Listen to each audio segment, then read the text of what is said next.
Hey guys, welcome back to SureFire Live. Thanks for joining me again tonight. And I was on a Zoom call earlier today, and it was we were doing the Talk Small Business with Jake Loeffler, and we got talking about leadership and like right now it seems like to me, leadership is one of the hardest things. Running a business right now, period, and being in business right now, period, is the hardest I can remember it being in 30 plus years. And so tonight we're going to talk about that. I've got some early comment from Dave Levitt. He says, "Good morning, Mark. Sounds like a great topic tonight." It's ever moving. I did a little bit of research on the topic before the show, and I mean, there was like 100 traits that a leader should have, and I'm like, I started reading them, and this person needs to be, better than amazing, to have all the great traits of a leader. And we're all humans and we're all flawed, so nobody's going to have all of them. But tonight we're going to talk about the traits. I asked my good friend Taylor Hill to join me because Taylor and I, we do a lot of stuff together, different things. He's a vendor of mine, but we're also friends, and we have some similar, we have topics that we talk about, and I always enjoyed being on his podcast and his shows, and he's going to join us tonight. So I'm going to bring him on in just a minute. Kyle says, hi, all Alpine Chimney Service is here. Thank you, Kyle, for joining us. You're always welcome. And I know there's a handful of guys that always come on, and it's always a joy to have a kind of a known group of people. So tonight, as you know, it's question and answer, and it's a please respond topic. I will bring on your comments, and we will make those part of the show, because I think this show, as much for anything, is for everybody, for us to learn, for us to talk, for us to just have a couple, an hour with some other business owners and some other people in the same industry, and we try to learn from each other, and that's what's amazing right now. So with that, let me bring on Mr. Taylor Hill. Hey, Taylor. Hey, man. How are you? I'm great. This is, I think when you called me this afternoon, or I called you and you brought the subject up, I've been thinking about it since then, and I think you're right. It is a difficult time to be a business owner in a lot of ways. Yeah. Yeah. I talked to a lot of business owners through the week, and we kind of boil it down. There's always some of the same things: hiring and cash flow and all the things. But at the end of the day, it always does come back down to leadership, and you hear it all the time. It's almost a cliche, but for me, I can feel like 100 little decisions I got to make in the day, and they're not little decisions, but they keep coming at me as a leader of the company. And there's a lot of decisions that come, and I hope hopefully I make most of those are good, but leadership is not always knowing the right answer, but you've got to have an answer. Yeah. And so just talk about your business really quickly, and it's going to be back and forth. So I want to talk about, directly what happens in the chimney industry too, but let's just talk. You had some great things to say when we were talking about some other issues, and you mentioned some really great topics about. One of the things was we tend to brag a lot, not brag, but a lot of people talk about, hey, I've been away from my business for a long time and it's running fine without me. And that is, and a lot of us talk about that you want to own a business that runs without you. But you had a very interesting twist on that, and I would like you to talk about that. So I want to tell people, I think that's a great thing to aspire to, by the way, to have a business. Sure. It's not that it's wrong. Yeah, this is not a wrong or right deal. But when I hear that, especially with what's going on now, because you said you've got people out with COVID. I've got people out with COVID, whether they're vaccinated or not, it doesn't matter. They're getting sick. So that's just the reality that we're working with here. But to me, it's one thing to say my business can run without me. But then I have to ask a different question. And here's where I think as leaders, we mess up. We don't continually ask other questions. The questions we think about are the questions that affect us. So when I read that today, I thought, that's interesting. But can my business run without my employees? Right. What So would just happen? the opposite. What Yeah, happens when I don't have them? when I don't have them. And then all of a sudden, you flip that on its head, and then you realize how important your employees really are to your business. We tend to think as leaders, we are the ones that are so important to our business. And I'm not saying that we're not, but we're not the only thing that's important to our business. Hmm. So, as leaders, we have to make sure we're taking care of those employees. That we're doing things and providing things for them so that they have lives, that they have families, that they have, the things that all of us as human beings want in life is to be able to take care of ourselves and the people we love. Right. So, I think that's really important. I just think we shortchange our business. So, here's the way I think about it, and I'm not saying this is right. It's just the way I think about it. When I think about my business, I don't think about me. Hmm. Okay. It's not just about me. I am not my business. My business is my business. So I can think about what is best for me, then what is best for my employees, and then what is best for my business. And those are three different questions. When you said that today, I thought, to not think of it on the other side of it, to always think, hey, my business will run one day without me. It'll run a week without me. It'll run a month without me. It'll run 6 months without me. It doesn't need me at all. Like there's like these levels of how far, and as business owners, we think like that. We think that's important. And like, I know a lot of times, and I've done it too, like we take pictures of our whole company. Like we show pictures of all of our trucks and all of our employees. Who is that actually important to, honestly? You know what I mean? Is it more about us as the leader going, hey, this is how big my company is?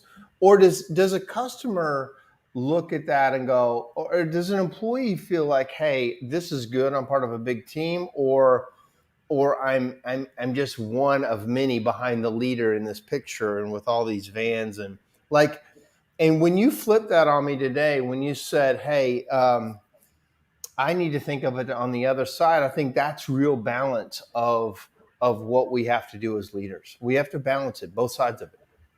Yeah. And I think so. We have different personalities. So I think for some people on your team, having being part of a big team is important. For others, it's not.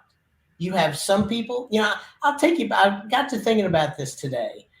One of the things that I remember, and this is going back many, many years, I was part of a Little League baseball team. I led all the umpires and we had volunteers in the whole 9 yards. And here's what I will tell you. Most of the people who coached and who volunteered either owned businesses or had very flexible schedules. But there were people in there that worked for HVAC companies that had kids played. They worked for, different service companies. They worked for mechanics. They wanted to be there for their kids, but they couldn't because there was no flexibility. I had lots of conversations with parents that wanted to do something different. And of course, back then, this was back in the early 80s. Back then, nobody thought to go to your employer and ask for time. You know, Well, of, nobody. My parents never came to my games. Like yeah, these parents now go to every single practice and every game. I was lucky to get a ride to practice exactly. and get picked back up or walking or even at the game. My parents like would come to some games every once in a while, but it's a different and It that is. kind of goes on to employees too. I'm not saying it's right or wrong, but man, it's a Sorry. completely different world today in how attentive parents are with their kids, and maybe we need that as leaders with our employees. I mean, is that what you're saying? Well, what I'm saying is they're people too. They have the same. they have the same needs that we have as owners. Yeah. And so if we don't acknowledge that and bring them in the tent with us, I think what happens a lot of times is owners and leaders, we tend to, even if we may not think that we're better than them, they get the impression that we're better than them because we have the flexibility. We get to go do the stuff. We get to travel. We get to go to the conventions. We get to do all that. So if we're not careful, even though, for me personally or you personally, I'm no better than any of my employees Right. as a person. We're all people. We're all human beings. But I have seen that they think that there's an impression that I think I'm better because I take this time to do this other stuff. Right. Well, I've talked about it before where I think there's a mistake that's made too with owners and their people where they have, say, leadership training, but they only train like the top managers in leadership training. And I a long time ago felt that leadership training needs to go all the way down. I mean, if you're going to train in leadership, it should go all the way down your company to the brand new guy should have leadership training too.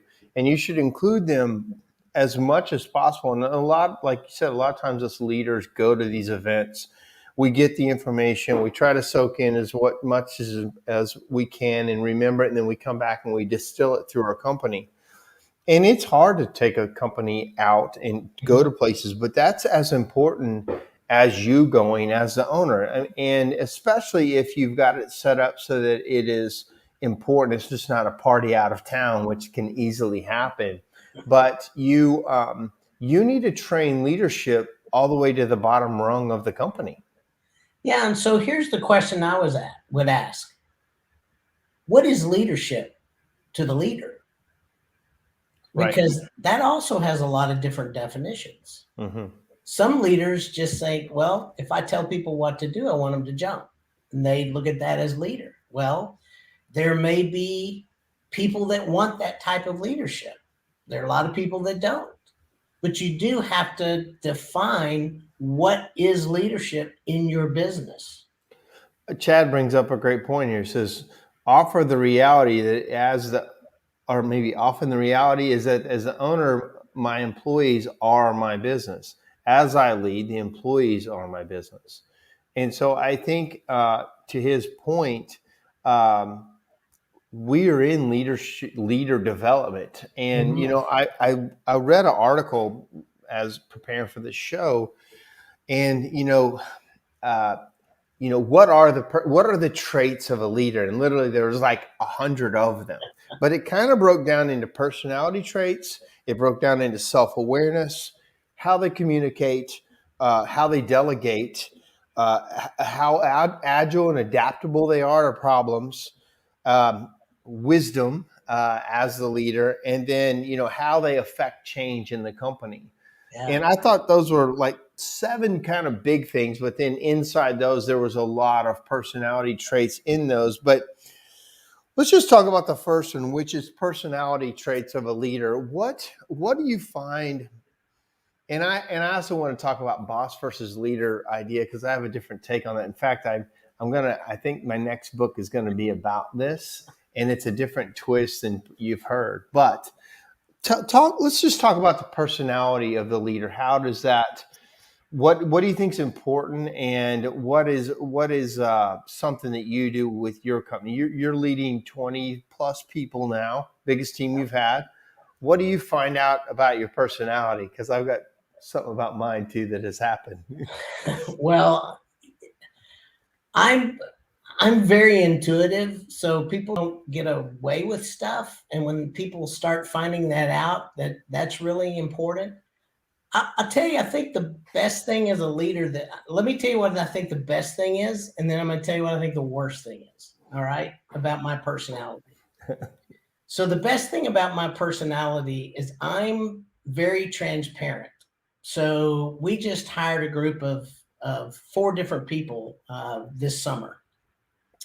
So one of them kept calling me boss. and I had to kind of correct them and said, here's the thing. I'm not your boss. Let me tell you who your boss is. We have X amount of clients. If you looked at your paycheck, it may have my signature there, but my signature is worth nothing without these clients. You want to know who you work for? You work for these X amount of clients. And that's who you need to consider as your boss. Yeah. I'm just somebody that steers the ship. Yeah, I mean, I say it a lot, that when I sign the check, it's not Mark Stoner's money. It's not coming out of my checking account. All this money is supplied to by our customers that went into our checking account so you could get paid. And they are totally, I mean, it's not that they're always right, but they're definitely the reason you're getting paid the money you're getting paid. It's not, if those customers stop paying, you're not getting a paycheck out of Mark Stoner's personal account very quickly, so. I mean, that's it. And so I'm really good about keeping people's eye on the right ball. What's priority? What do we need to do? That kind of thing. So my take on boss versus leader, like I've seen this, meme that goes around and the boss is up on top cracking the whip and it's got like the Egyptians where they're pulling the king. And then the leader is down there pulling with them. I don't necessarily agree with that. I mean, I think the leader, I think sometimes people need a boss. I think you absolutely need a boss. I think you need to have somebody that's the dang boss, not just down there in the, being at whatever level. Sometimes there's a comfort in the guy that is the boss. And I've noticed that whenever there's a lack of the boss, sometimes you start having this fishy thing. Or I've worked with companies that have multiple leaders, like 2 or 3 leaders, and it's like a 2 or 3 headed monster. Somebody's got to be the boss, man. I mean, you just got to be the boss. There's nothing wrong with it. So here's what I think: the leader is the person that stays between the employees and the conflict. All right.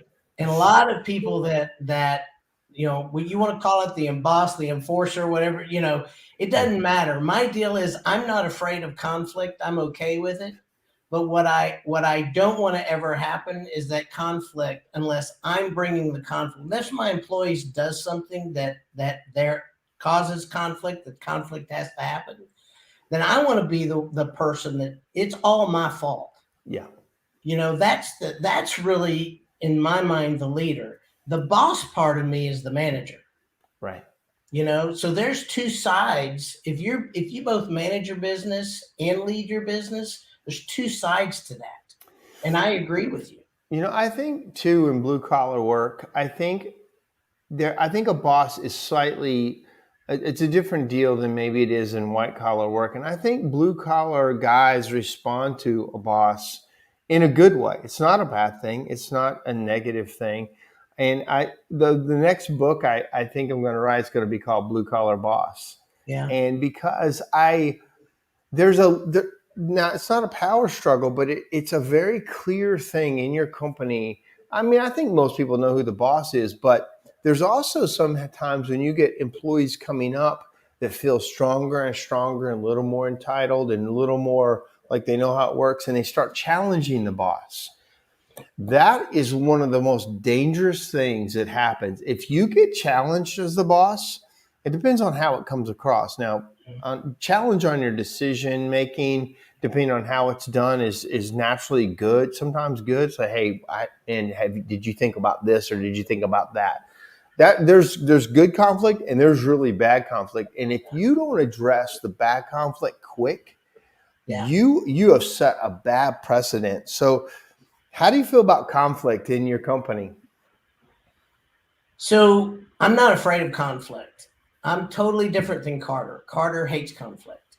Mm-hmm. And so there are times I have to pull him in and, if it's like that. But when my leadership or my being the boss gets challenged, those people normally don't stay with me very much longer after that. I don't care how long they've been with me. Well, and that's the conflict, right? So let's just say they do good. Let's just say they bring in a lot of money, or they're super confident, or they're super competent, or they've just been with you a long time. And then they start challenging you because, and now I've seen this happen so often. People keep around somebody that absolutely starts to be the bad apple, and they start to take other people with them. This one time, I was actually away at Christmas time, and there was an employee that was working for me. He's with me like a couple years. He's a very talented kid, got a lot of work done. And this one day I was out, and he was out. He no called, no showed. Now we have an attendance policy, and there's certain things that happen. But at the time, I didn't have this policy, and he no called, no showed. And then we couldn't get a hold of him. And he had a full schedule, and here we go. Kid didn't show up. And my office manager at the time said, she calls me, or she talks to me. She goes, hey, where were you? What were you doing? Because I had an emergency dental appointment. She's like, you could have called me. Nobody's got an emergency dental appointment where you can't make a phone call before you go into the emergency. Like, that's not happening. And he was basically just lying. And he said, and she goes, Mark is going to be super pissed. Like, you can't just do that and call off. We got a full schedule. And he said, well, Mark can kiss my ass. And she's like, she immediately knew that he was fired. Like, there was, but sometimes I've seen bosses let that go. Like, he said that, and then I got the phone call, and I'm actually with my son in Colorado, and I go, oh, he's so fired. He's fired right now. So I'm going to call him, and I'm going to fire him. And then when he comes in, when he brings in, I need 2 of our guys to walk up with him, get him out of the vehicle, check his vehicle, get his stuff from him immediately, and walk off. Of course, when I tell him this, he's crying, begging, so sorry, man, I'm sorry. I didn't mean it. I'm like, man, you're going to have to learn those lessons with somebody else. You say that to me, and our relationship is over immediately. And I think, to my point is, as soon as there's something disrespectful like that, of course, it depends on what's happening. But in general, that's the one thing that will immediately go through all of my layers of trying to be nice and understanding, and you can't be here anymore. Yeah, disrespect and lying are my 2. Yeah, lying. God, that's you lie to me. Yeah, we're done. Lying is that's one of my hardest ones, because they have their side of the truth. Mm-hmm. And then there's the other side of the truth. And now I probably wasn't there. And now I'm the judger of stories of who's lying. But the liar always does come out. It's a character flaw. It's going to come back out. Yeah. But how do you, that's a good one, lying. How do you pin that down? I had something like that recently happen. And basically it was somebody that's rather new. And I said, you don't know me very well. So let me just tell you what's going to happen. This is considered a verbal. You lie to me again, we go straight to fire. Yeah. There is no in between. There's no 3 strikes. There's no anything. It's like you do it. And the lie was about something that was just so stupid. I mean, it was dumb to even lie about it. Right. You know what I'm saying? Well, sometimes it's a character flaw. They literally, some people will lie about something they don't need to lie. Like there's literally no reason to lie. No reason. Yeah. And so my deal is, now that I know this, it's like, okay. And we're watching, and we're training other people to be able to immediately take that job over if it ever happens again, period. Yeah. And it's sometimes just little lies. Like, I called the customer. Oh, I did the paperwork. Oh, I did this. Yeah. I did that. Like, let me see your phone. I'm like, once they start lying. So 2 things here. Dave Levitt, and this is a good one, says, have an employee been with me under a year. Just recently got certified. He's been challenging me on almost everything. So the only thing I can think of is to set him straight. So let's just talk about this. This is a great one. This is really common, Dave. Especially if they're high speed and they some people, one, are not leadable. You can't lead them. I don't care how great a leader are, you can't lead them. But there's a lot of people that are, if they feel like they're as good a leader than you as you or better, you're going to struggle leading somebody. So in that, I would like Dave to like maybe even type in some things that he's challenging you on. But in general, if they start challenging you a lot, you do have to set him straight. You kind of need to find out why he's doing it. And then it absolutely, this is critical because if you have other employees, they'll watch him do this and they'll do it too, or they'll lose respect for you. Because I remember one time I used to have an employee that every time we'd have a company meeting, he would argue with me. I would say, "Here's the 5 things I want to talk about," and he'd just start arguing with me on what I'm talking about. And I remember one of my employees said, "Man, I don't know why we have these meetings because it's always a fight between you and Ronnie. Ronnie is always going to argue with you."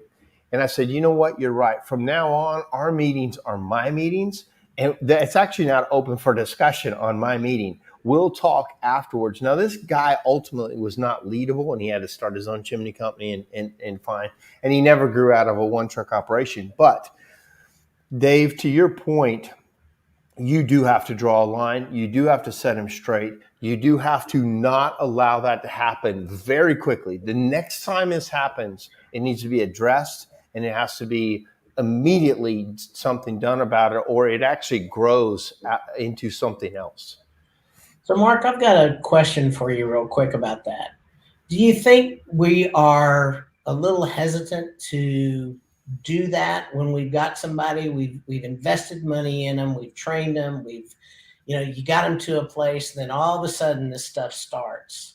And then there's two things. Are you afraid because you don't know if you can get somebody else to replace them? Or are you just tired and you just don't want to train another person? Because I hear a lot of weariness from our clients on the hiring process. It is hard to get good ones to replace them, but I promise you, and Chad brings it up right here, which is perfect. Ever see a rotten employee go good? No. They don't get better. People don't naturally get better without conflict and without good leadership. It's not going to get better, as Chad said, and as I've seen. If I don't address it right now, and if I don't set a precedence, there's no way it gets better. It only gets worse from there. And you must become the leader if it's happening. And then Chad said, "Liars go bye-bye." Question from John White. Not sure what I'm doing wrong. I feel like my employees are intimidated by me. I do not understand. I have an open door policy. I find that many issues are talked about amongst the employees. It only gets to me when things get bad. That's common. It's frustrating because I really do have an open door policy. I treat everyone the way I want to be treated. Talk about that. Talk about if that's happening in your business, Taylor. So the last thing I will tell you is I treat everyone the way I want to be treated. I think this is where, whether you go through the DISP training, the CDI training, any of that, what I learned by going through that training is you have to learn to treat people the way they want to be treated, not the way I want. If I treat you the way I want to be treated, that doesn't mean that I'm communicating with you effectively. That's a good point. So I think that's one thing. Carter and I really had to learn that. And the CDI training, when we went through that at Heat Shield that time, we immediately called them and went and got certified. Yeah. So it was the Taylor protocols. Yeah. It was that impactful for us. And so nobody comes into our business without taking that CVI. So when somebody comes into my business, I know how they want to be communicating with. I know the type of people they are. I know if they're a little bit introverted. I know the type, just those personalities. And let's just face it, I'm just going to tell you, you're never going to overcome, even if you have an open door policy, not everybody's going to feel comfortable coming and talking to you because you are the boss. Yeah. Yeah, And you're naturally a little bit intimidated because you that's control their right. life, and you need them to be a little bit intimidated, John. I don't mind them being a little bit intimidated by me and a little bit scared and a little bit, but it can't be also so scared that they don't talk to me at all. Or so that's interesting because you said a couple things here that are kind of opposite. So you think it's open, you treat them like you want to, open door policy, yet they don't take advantage of it. They don't actually they don't feel that, or they don't feel it's either going to do any good to come talk to you, or it could make it worse for them to come talk to you. So you have to get to the bottom of why as a boss, there's no way they're going to tell you everything. It's just not going to happen. As an owner, you're going to be the last one to find out. I always find out the most once I fire somebody. And then everybody goes, "Oh, you don't know what he was doing. He was doing this." And now I'm like, why wouldn't you tell me? I'm the guy that can make it better. But you guys hid this. You made it worse on the company. You put us in danger or risk. And for this guy, like that's frustrating. But John, to your point, Taylor's point is exactly right. You got to treat them how they want to be treated within your parameters. That's within your guidelines. But that's very important. Like sometimes it's what they want to talk about, what's important to them. A friend of mine, Steve Piatala, he used to take his employees. He tried to do it once a week or maybe it was once a month.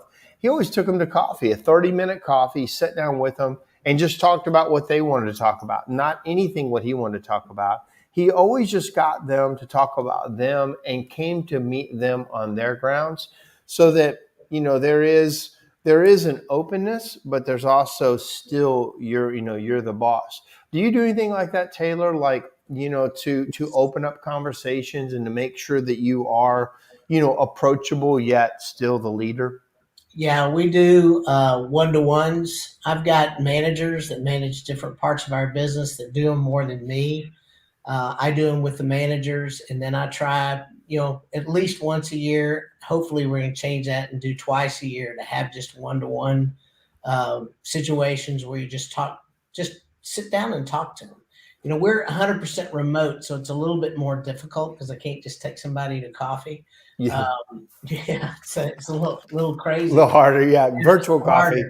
Yeah, But I also think it's important. Carter and I share our CVIs with our employees as well, and we actually do a lot of talking in group sessions right. about the CVIs. And so when I've got an employee that comes to me and says, "I'm really struggling with this other employee," one of the first things I ask them is, "Have you studied their CVI?" And 100% of the time, it's like, "Well, no." I said, "Well, let's pull that up and let's look at it." So Right. we start looking at that and we start saying, okay, well, you realize this person, this is how they navigate the world. This is how they see the world. This is what they're doing. And here's your CVI. Now you're seeing the world this way. Do you see where that could be a conflict? So we walk them through that way. And it's amazing how many times that the same people that end up, just button heads, 2 or 3 weeks later, man, they're going to movies together, or they're, Yeah. they're talking online, and oh my God, we have fantasy football we're doing, and somebody that I didn't like 2 weeks ago, they're bantering back and forth on fantasy football because now they're understanding, oh, that's how that person is. And I will tell you, I probably have do that at least once a month. I think like this happened to me recently between two of my employees that were in totally different divisions. And they really just were biting at each other. They were just kind of rubbing each other wrong. And when I talked to them, I said, they both said the same thing about each other. Hey, I really like this person. They're just rubbing me wrong when we're having to do this thing. And it was really dumb. It like so many times it's so stupid what we're fighting over. It's like you got to be kidding me. You guys are because some dumb thing. So this was dumb. And so I said, okay, do we agree that this is really dumb that we're fighting about it? And they both separately said, yeah, this is dumb, but it's really bothering me. Okay. Do you care about the person? Do you like them, or do you just would rather them be out of your life? No, I like them. I just can't get along with. Okay, perfect. We agree that this has got to be solved quick. And two, we like each other. let's talk. Perfect example, time to talk. Now, it's not always good to bring people together when they're fighting, but when they both said the same things, I said, guys, this is small potatoes. We've got a million other things to fight about. Let's fight about something serious, not this dumb shit.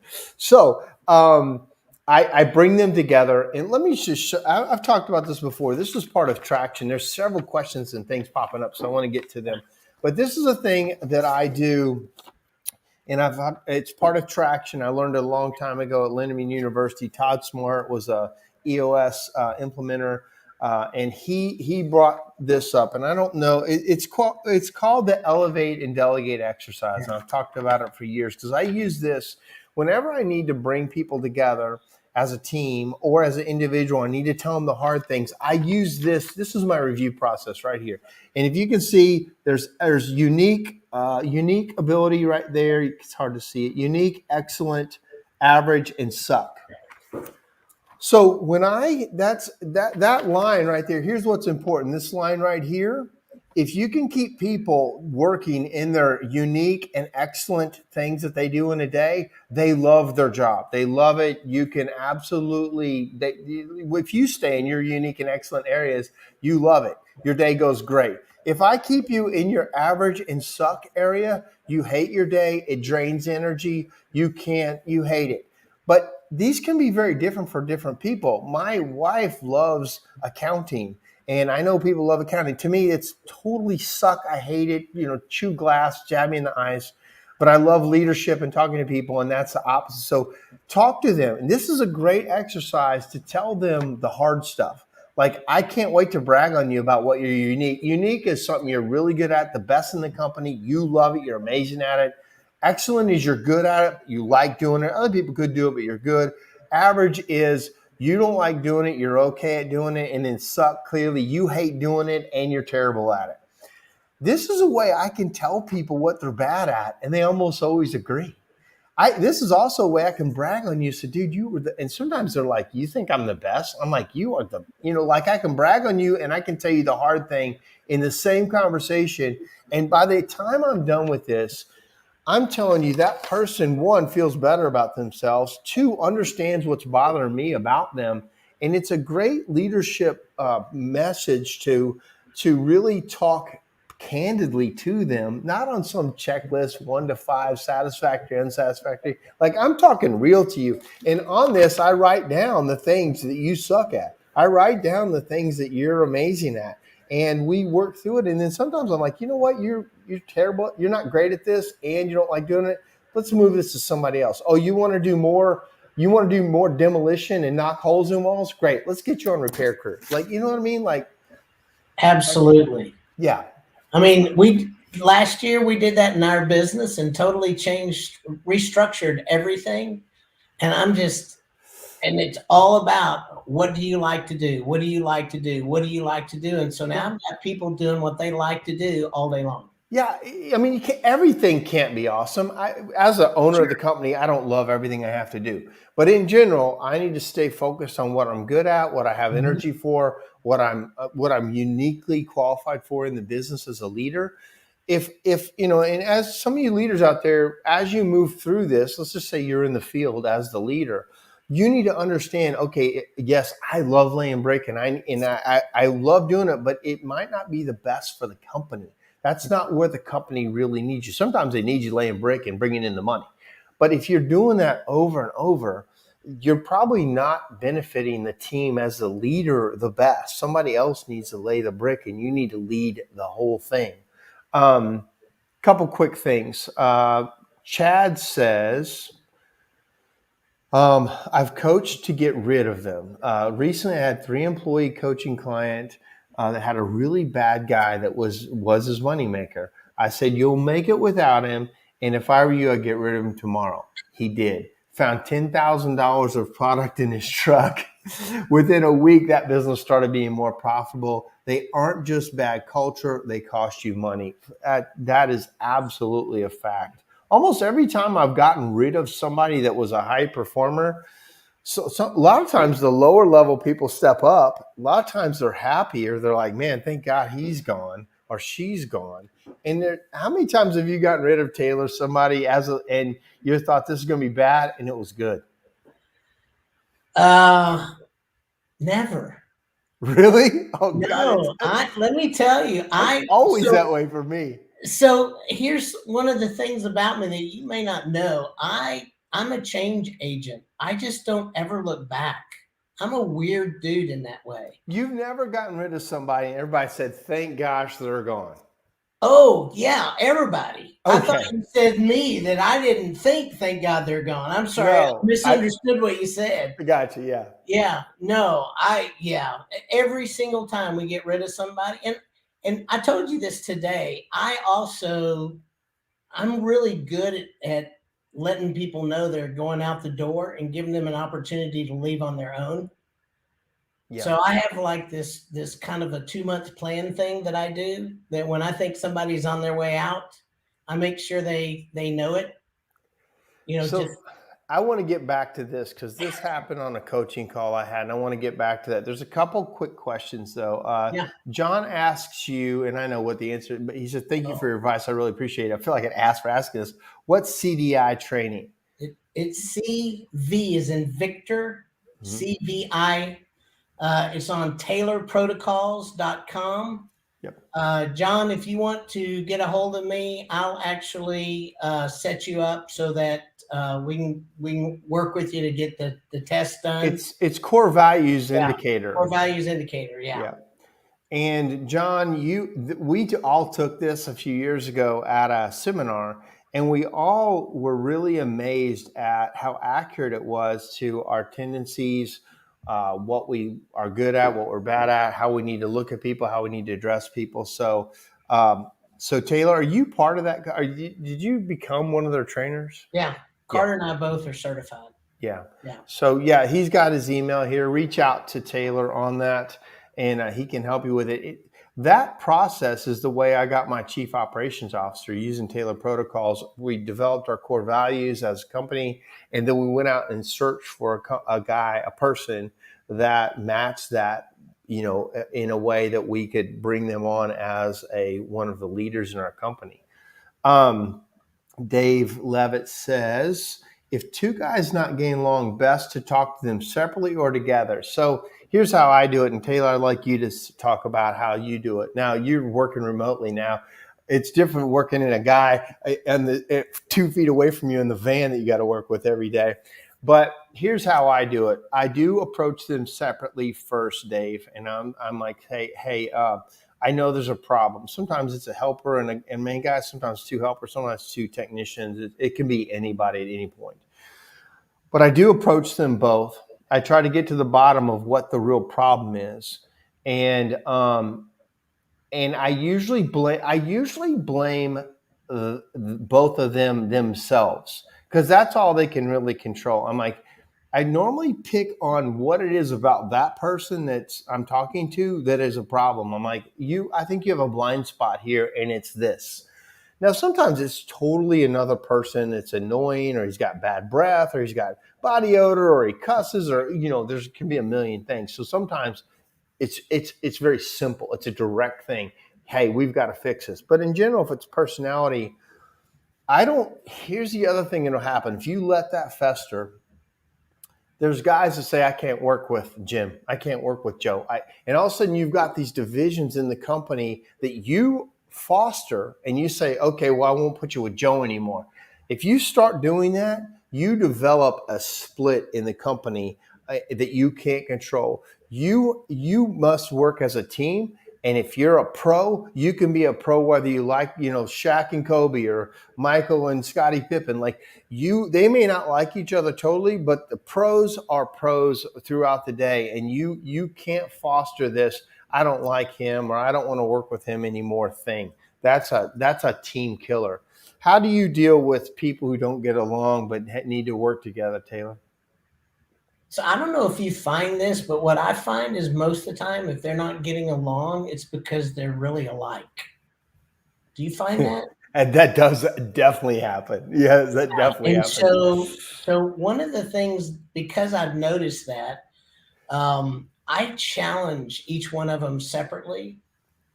and really based on, well, you tell me you don't like this about that person, but that's what you do to other people. And most of the time they're like, what do you mean? And I'm like, well, and then I I give them examples. Well, you've done this before, and then you've done that, and you've approached me this way, and and then you're telling me that you don't like the way they approach you, and it's the same way you approach everybody. So, what do we do about that? And a lot of times it's what I try to do is self-reflect. I mean, I Right. want them to have some self-reflection, because anytime that I says I don't like you, Mark, what I'm doing is I'm not going to the core of what it is in me. I'm Yeah. blaming A I'm lot, blaming you for my discomfort. a lot of times, like some of my cocky guys don't like other guys being cocky. Yeah.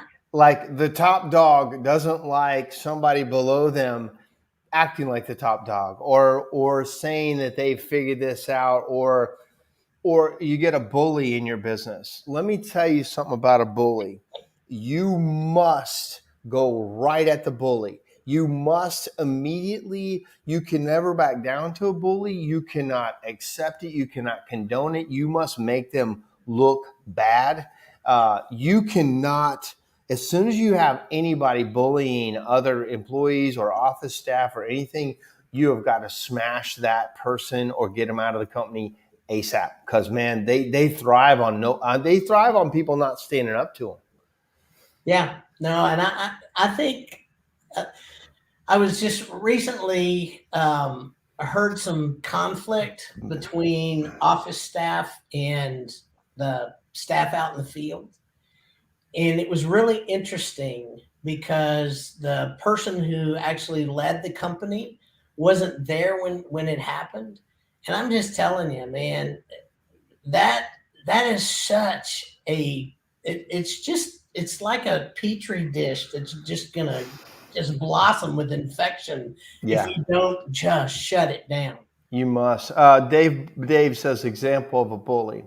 So for me, the couple of the bullies I've had are, one, they're very kind of arrogant, but two, they say or do stuff that's intimidating.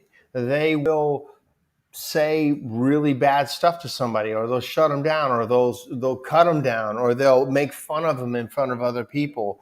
Or on the opposite side, they won't do what you want them to do. When you try to have them do something, they push back. It depends on how people, I don't mind people pushing back. I always say my company was built on problems. My company was built on people telling me I've got a problem and I fixed it. That I have no problem with that, but it's how you do it, and it's in the way that you approach me or others, that I am the bully smasher in my company. And when I was a weaker leader, I really had a hard time standing up to these bullies as they came. Some of them were military guys. Some of them were in some ways stronger leaders earlier than I was, and so I wanted to keep them. When I stood up to them, I was a little bit, I don't know if I want to stand up to them. I don't want to fight this battle right now.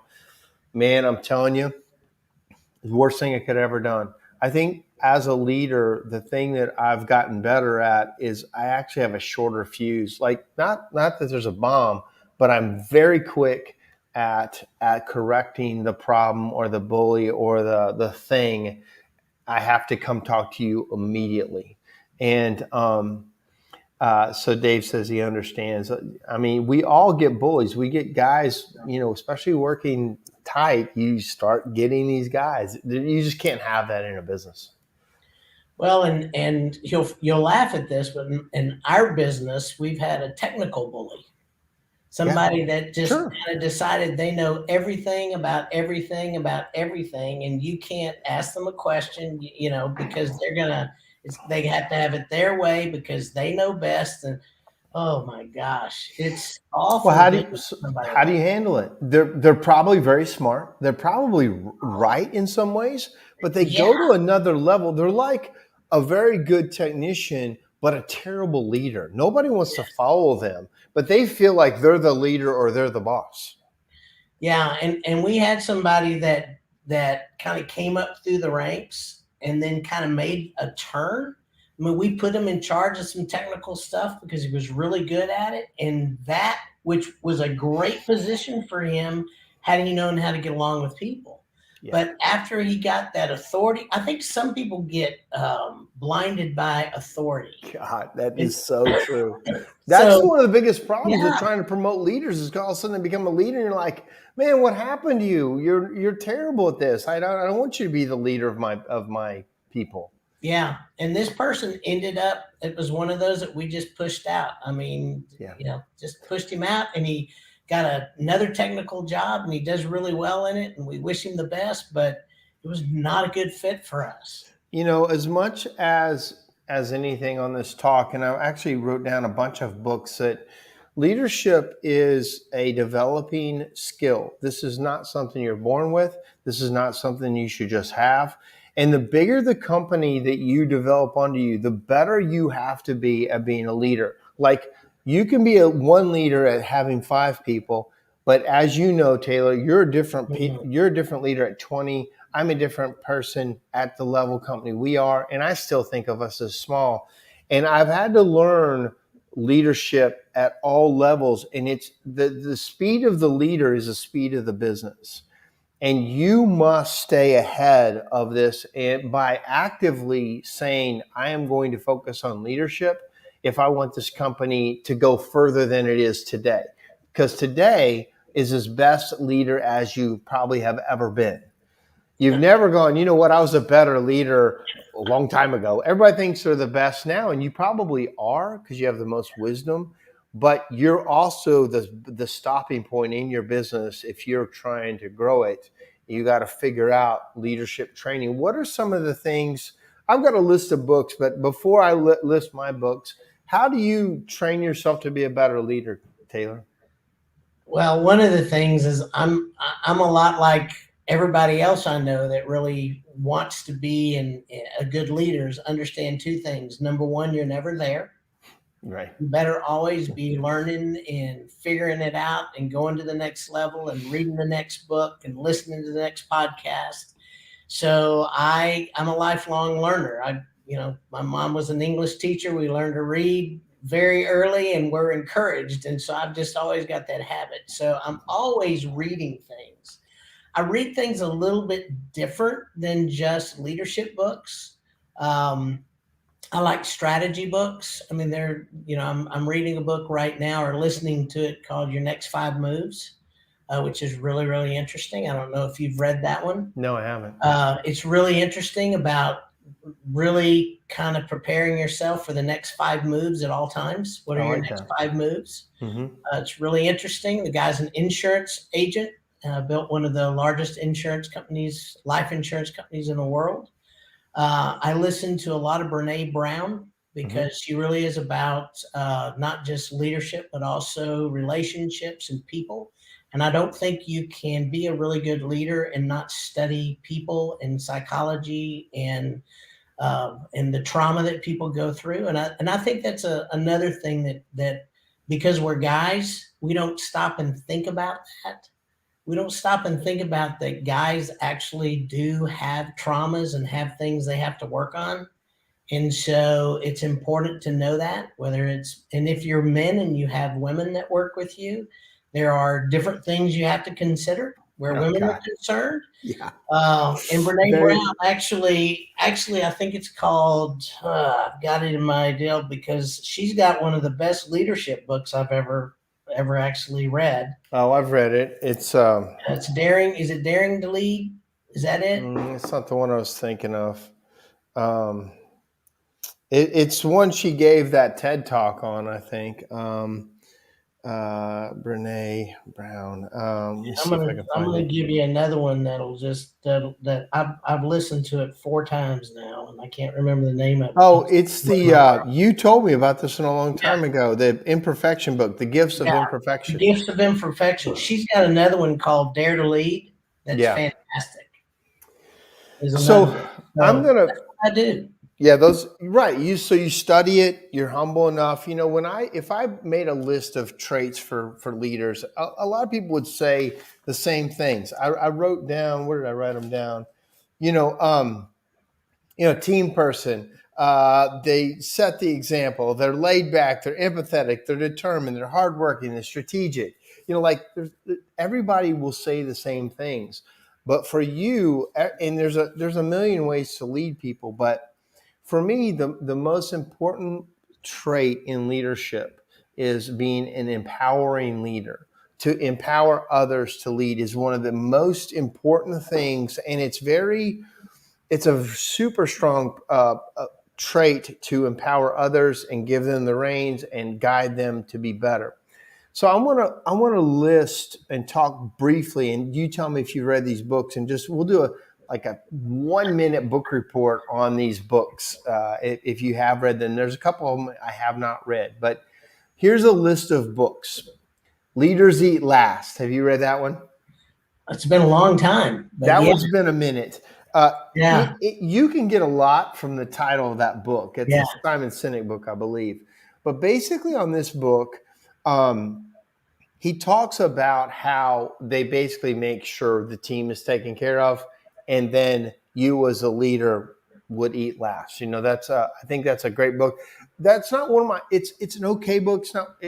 It's not one of my top ones. I get to my top ones here in a minute. 5 Levels of Leadership, which is John Maxwell. That ties off of Good to Great on the leadership, where he has levels of leadership.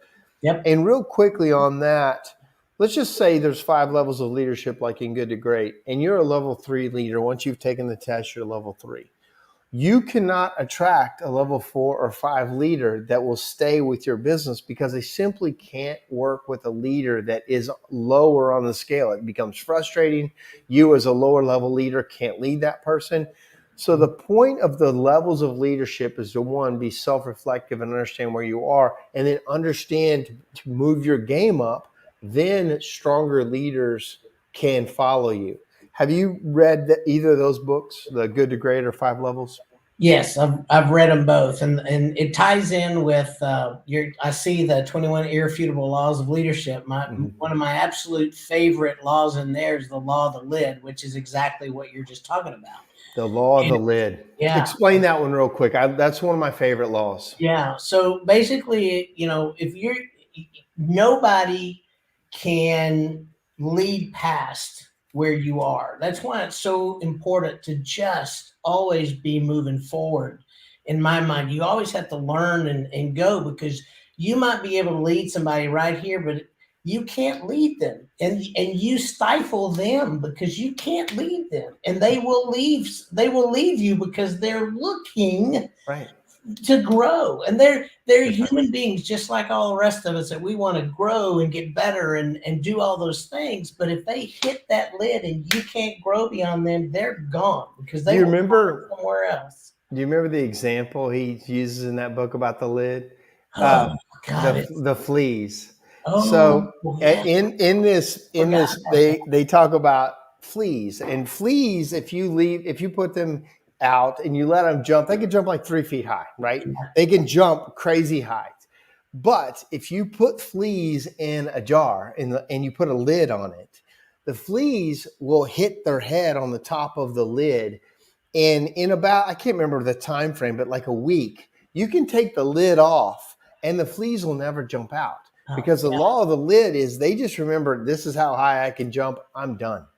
And so in that law of the lid is learning how to, if you've got people and you're teaching them, this is all we do in this company, and this is how we do it, and we don't go do this or do that. You're doing the law of the lid. So your thing as a leader is to see what your lid is and get rid of it.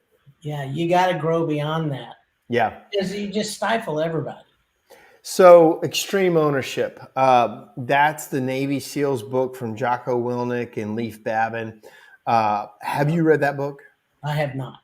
Okay, so one of the things they talk about is culture. And in culture, a lot of times people think culture is who has the best snacks, or who has a nap room, or more time off, or more vacation. And some of the best culture in the whole world is the Navy SEALs.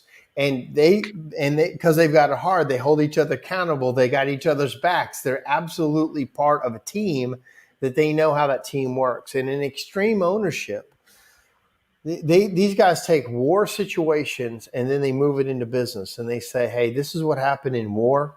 And I had to own it. I had to own this guy dying, this team getting killed, or this outcome that was terrible because I was the owner. And sometimes it had nothing to do with it, really, like it was an equipment failure or something else weird happened. But they show you how to own it and teach your whole team to own it all the way through. Like there's no pointing fingers. It's what part of it did you have to do with? And I found that to be one of the best leadership books I've ever read. Well, I wrote it down. Yeah, it's an awesome book. So 7 Habits of Highly Effective People. Gosh, that book's been around forever. Everybody quotes everything from Stephen Covey. One of the early leadership books I wrote. I can't remember the 7 habits, but clearly that was very instrumental in my leadership. A lot of the habits had to do with organization. Yeah. Just getting your head wrapped around what you have to do. That's another thing. We think about leadership as from the hip. And he really put structure. He was the first person I really read that put structure around leadership and a little bit of organization on what you needed to do. Well, when you think about it, that's one of the most important laws of leadership is that you are structured, you are dependable, they know what they're going to get with you. They know, and sometimes, I've been around very bombastic leaders and they're kind of crazy. I mean, Chuck Hall comes to mind. We love Chuck Hall. He's very bombastic, but he's had people been with him 25 years, 20 years, 15 years. And because you know what you're getting with Chuck Hall, you know exactly what you're going to get. You're going to get the fire, but you're going to get the big-hearted guy too. And you're going to get a thing from Chuck Hall that you know exactly what you're going to get. And to the points of highly effective people, one of it is just consistency as a leader. Consistency. Yeah. And everybody thinks consistency has to do with being the perfect person. Consistency, but Chuck Hall's a perfect example. He'll tell you he's not a perfect person. No, who he is all the time. He's that way all the time. He's never fake. He will tell you the absolute truth. He will go crazy on you if you need to go crazy, and he will lavish you with the great stuff when he needs to do that to you too. But you know what you're going to get every time. Every time. The hardest thing about a leader is you don't know if people don't know what they're going to get, or you're secretive, or you're distant, or you're closed doors. That's tough for people to follow. Let's see. You got a couple more. I haven't read the 21 Irrefutable Laws of Leadership. That was an early book, but you have to read that. Every leader must read the laws of leadership. It's been talked about forever. You must embrace these and know it's John Maxwell book. Anything from John Maxwell to me is valuable. The coaching habit. This was the key. Say less, ask more.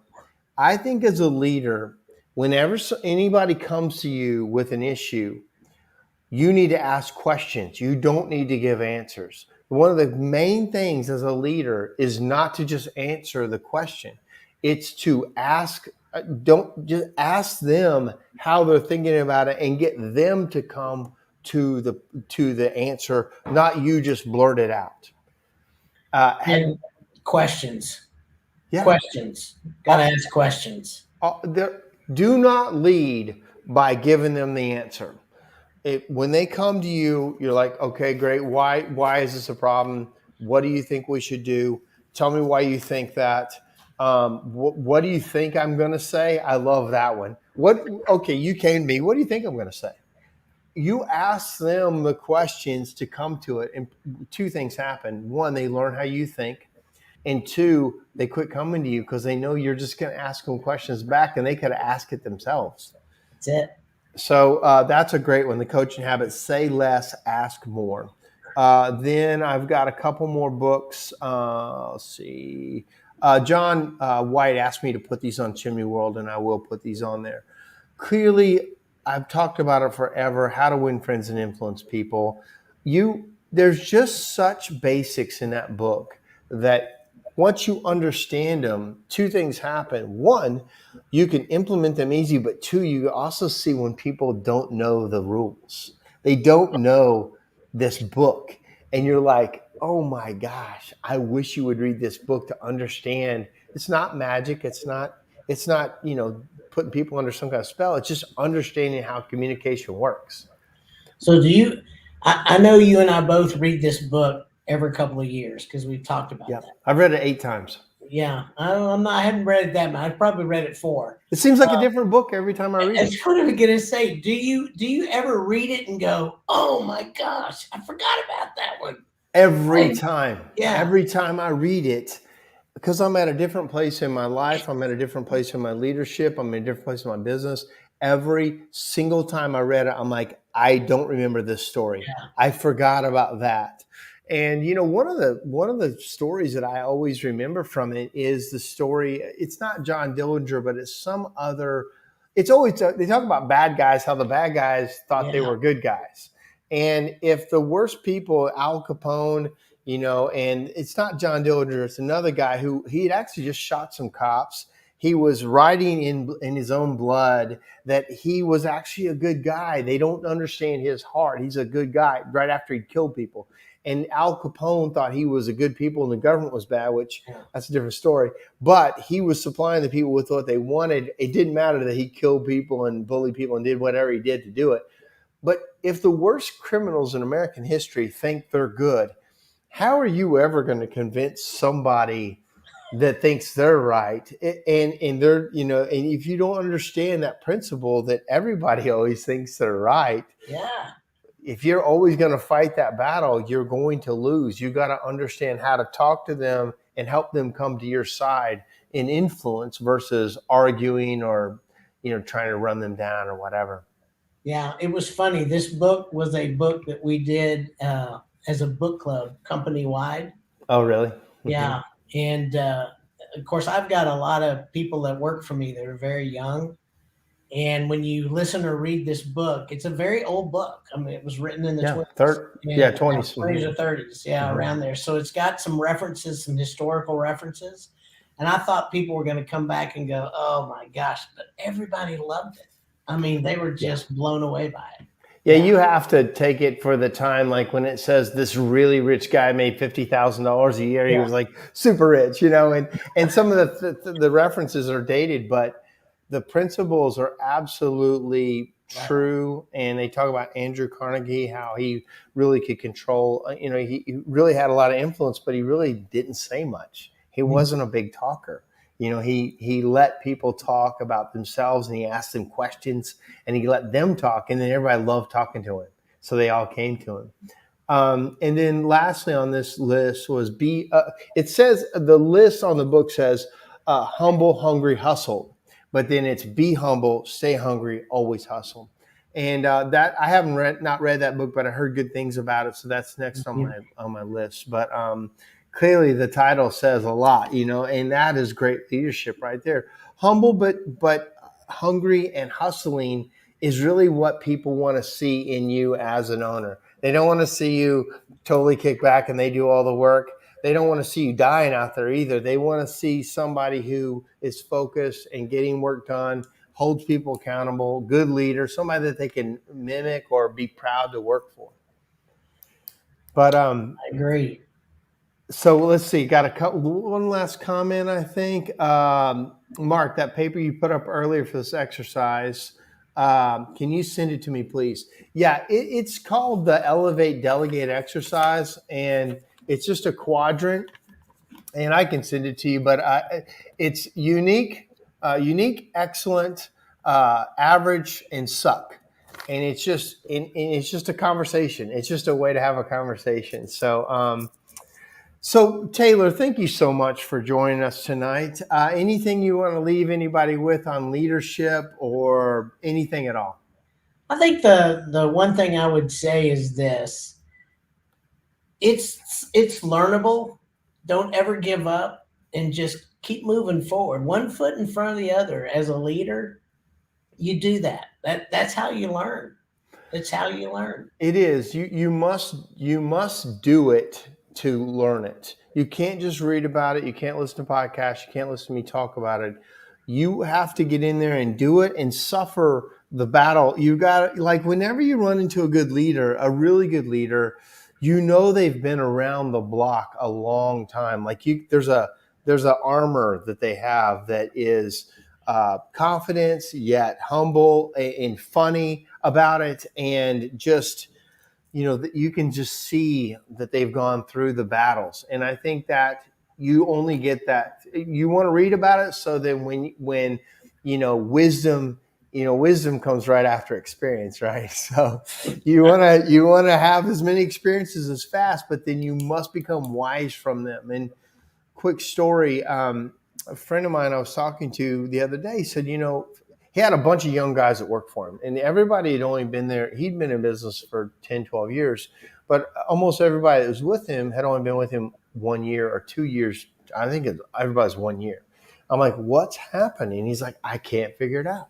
He said, I think I'm too easy on them. I think they're scared of me. I think, he had all these things. And I said, we got talking. He said, but I'll tell you this, whenever somebody gets ready to be fired, I know they're going to be fired. And you mentioned that earlier. You kind of have that thing. And I said, well, if you know it ahead of time and don't say anything, could you be setting, like, when the boss or somebody's mad at you, and have you set, is it like, is it, you're making the reality come true by setting that in your mind that they're gone. As soon as I find it a reason to let them go, and so for me, to him, it was like, I think as soon as you see something that makes you mad, he was burying it, and he just made a little check mark in his brain that that person's probably out of here. And I said, instead of making that check mark in your brain that they're gone, why don't you go right to them and talk to them about it? And show that interest level and show that leadership level and show that caring by immediately addressing it, instead of you burying it in your head. Oh, yep, he's lying. Oh, yep, he's this. Oh, he does bad quality work. Like whatever you're checking off in your brain, trust me that your employees know that, because you look at them different, you talk to them different, you don't talk to them as much. And I said, I think I know what I was trying to say. It's a self-fulfilling prophecy. I said, as soon as you check that out, because the other key to this is when you have a business that has all new people, you are just juggling fires after firefighter, after juggle, after teacher, after guru, after, like, it's a nightmare. So I said, imagine you've got, like my company, I got a bunch of guys with me 10, 15 plus years. You have a company that's been with you a long time. They know how to fight all the fires with you, and that's a whole different business. Yeah. And so I think as a leader, addressing problems instantly and not letting them build in your brain is a key to holding on to people. You've had, like, Jonathan's been with you forever. Yeah, and the difference between the way that I work as opposed to what you just described is I talk to people immediately. I mean, I do that. I mean, if something comes up, I do not hesitate. When I tell you that they know that I'm giving them an opportunity to go find another job, the reason they know that is because we've had conversations. Right, exactly. You've had conversations. You're trying to work through it. Yeah, trying to work through it. And if they're not working through, I know it, they know it. They know the writing's on the wall, and so do I. And I try to give them, a couple of weeks to figure it out while I go fill their job. Yeah, and I think also when you're approachable and you're like, hey, that's a good point, I didn't think of that. That happens to me all the time. When I have this conflict and I sit down and they bring up something, if there's any truth to it, I'm like, you know what, man, that's a good point. I didn't see that. I agree with that. Or, some policy that we put out affects him in a negative way. I'm like, you know what, man, I didn't see it that way. Sometimes I'm like, man, I'm sorry, I still have to implement this policy. I know it's not as good. You don't like it, but we always have to adjust the ship a few degrees, or you got to adjust all the time to hit your mark. You can't just set the course and forget it. So, and then the other thing is sometimes you put something in place and you have no idea how it trickles down all the way to the end. And then you're like, well, it's just like today, you and me. You had an update in a system that I use, and you didn't realize it broke something in the system, and it caused a big backlog of my schedule stuff that all of a sudden came through. Well, you had no idea that doing this broke that. And that's leadership all the time. Yeah. I mean, and it's just, but I didn't sit back and go, oh my gosh, is Mark what is he gonna do? And oh my. I just said, hey, you got a time for a 5-minute phone call. Yeah. And you're like, hey dude, this is the deal. Update broke a link. Yeah. Well, when you are a leader and you're like, hey, update to the policy, update to the process, broke this down there. I couldn't see it. Let me fix it. Or, hey, man, I know it broke that, but we got to stay on course. I get it. Yeah. But we got to stay the course. So, man, I love what you said. I'm going to say one more thing because I think it's really important for people to know every good leader that I've ever met has failed. Oh, God. And owned it. Yeah, and owned it and gotten back up, which brings me to one last book, Failing Forward by John Maxwell. Dude, thank you so Great much. Book. It's in my top 3 books. Failing Forward is totally the book you need to understand that anybody you read about, anybody you learn about has failed. Normally, the bigger they are, the more they've failed. I remember a mentor of mine says, he was the biggest guy in this room business-wise by far. He goes, I'm also the biggest failure. I've failed more than you have by far on bigger scales. Your big failure was a $10,000 problem. Mine was $1 million problem or a $5 million problem. Like I've failed at a bigger level. And your point to John Maxwell's book, Failing Forward, teaches you failure and success are on the same side of the equation. They're not opposites. They're absolutely tied together. And as leaders, we have to be willing to fail, own it, lead it all the way through it. Yeah. Perfect. Yeah. All right, Taylor. Thank you so much, buddy. I appreciate you having me. Thank you. All right. Have a good night. I always love talking to Taylor. We're an hour, 17 minutes. I could talk for another 45 before I'm probably going to peter out. Real quickly, glad to have Chad back on Facebook. He went through a really tough lick with COVID. I went through a small situation. He went through a big one. He's home now. And I got I can't tell who this is. This is a great episode. Thanks, Taylor and Marco. And then I've got John says, shout out to Chad. Glad he's feeling better. And then Chad said, thanks, John. So guys, we're all in this together. We all are learning this at different times, and we all need to help each other lead. It's very important. This company needs better leaders. We need great leadership in your family, in your business, in your community. In any level that you can lead, being stronger at leadership is one of the very best things you could ever study and ever want to focus on and get better at. It's a constant improvement, and the ball is moving. And I said this before, I think it's harder to lead now than ever. So therefore, you must study it more. You must understand it more. If you want to lead and grow a company and grow leaders under you, you must focus on this and become better at it at any point. All right, guys, that's our time. I always love talking to you. Next Tuesday, we've got Kyle. We got Alan Rush going to be on the show talking about sales again. He's always awesome at it. And then we got Kyle Bush from Cumberland Creative talking about the importance of video and how you get your message across on video. All right, guys, that's our time. Have a good night. Talk to you soon.